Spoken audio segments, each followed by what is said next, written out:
एक करीब 70 वर्षीय बुजुर्ग का विश्वास अपने सगे भाइयों और भतीजों पर से उठ जाता है, टूट जाता है, तो वो बुजुर्ग अपनों से ही परेशान होकर ऐसा कदम उठाता है कि जिसकी चर्चा आज उस गांव में ही नहीं बल्कि पूरे देश में हो रही है। आज कहानी उसी बुजुर्ग व्यक्ति की जिसे मैं आज सुनाने वाला हूँ। आदाब, नमस्कार, मैं हूँ फैसल खान। दोस्तों, दरअसल ये सच्ची घटना उत्तर प्रदेश का एक ज़िला है एटा, और एटा का ही एक थाना है सकीट कस्बा। सकीट कस्बे का ही एक नगर है, एक मोहल्ला है मुंशी नगर। मुंशी नगर की ये सच्ची घटना है, जहाँ पर हकीम सिंह नाम का एक बुजुर्ग अपने जन्म से ही यहाँ पर रह रहा था। परिवार में 4 भाई थे, एक भाई की पहले ही मौत हो गई थी। 2 भाई किसी और शहर में रह रहे थे। बस परिवार में हाकिम सिंह की ही शादी नहीं हुई थी, लेकिन कुछ समय के लिए एक बिहार की महिला से शादी रही थी, लेकिन उस महिला से कोई औलाद नहीं हुई थी, तो वो महिला वापस अपने बिहार चली गई थी और बुजुर्ग हाकिम सिंह अपना जीवन अकेले ही जी रहे थे और अपना खर्चा चलाने के लिए एक चाय की दुकान चला रहे थे। लेकिन पास में रह रहे भाई और भतीजों पर जरा भी विश्वास नहीं था, क्योंकि हाकिम सिंह ने आरोप लगाया था कि उनके भाई और भतीजों ने उनके हिस्से की ज़मीन पर कब्जा कर लिया है, उनके साथ मारपीट भी करते हैं।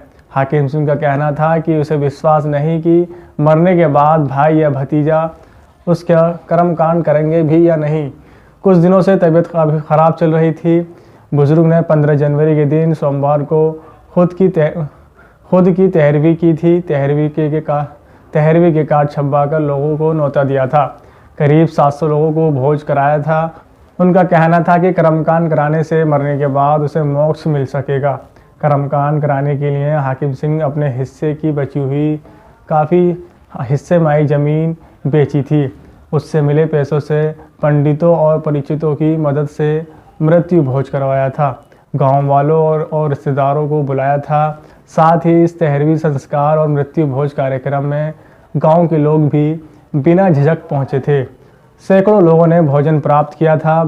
ब्राह्मणों को बुलाकर विधि विधान के साथ हवन, यज्ञ और 13वीं संस्कार की सभी रस्में अदा की गई थी। लेकिन अब लोग ज़्यादा हैरान हो रहे हैं, क्योंकि जीते जी अपना क्रियाक्रम कराने वाले शख्स की अब मौत हो गई है। उस बुजुर्ग की 13वीं में सैकड़ों लोग आए थे। इलाके में इसकी खूब चर्चा हो रही थी। हालांकि तब किसी को नहीं पता था कि वह इतनी जल्दी दुनिया को अलविदा कह जाएंगे। गांव वाले हैरान हैं कि 2 दिन पहले हंसते हुए खुद का मृत्यु भोज कराने वाला शख्स आज ईश्वर को प्यारा हो गया है। अब वो इस दुनिया में नहीं है, अब वो इस दुनिया में नहीं रहा। अब इस घटना के तीसरे दिन हाकिम सिंह का निधन होने की खबर सामने आई तो लोग हैरान और परेशान हो गए। लोगों का कहना है कि शायद हाकिम सिंह को अपनी मौत का पहले से ही एहसास हो गया था। बताया जा रहा है कि हाकिम सिंह की डेथ नेचुरल थी।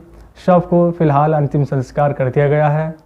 दोस्तों, इस कहानी को सुनाने का उद्देश्य किसी को परेशान करना नहीं है, किसी का दिल दुखाना नहीं है। फिलहाल इस वीडियो में इतना ही। अगर आप ये वीडियो यूट्यूब पर देख रहे हैं तो हमारे इस चैनल को सब्सक्राइब करें। अगर आप ये वीडियो फेसबुक पर देख रहे हैं तो हमारे पेज को फॉलो करें। अगर आपके मन में इस वीडियो से जुड़ा कोई सवाल है तो कमेंट बॉक्स में ज़रूर लिखें, जिसका हमें इंतज़ार रहेगा। मिलते हैं किसी और वीडियो में।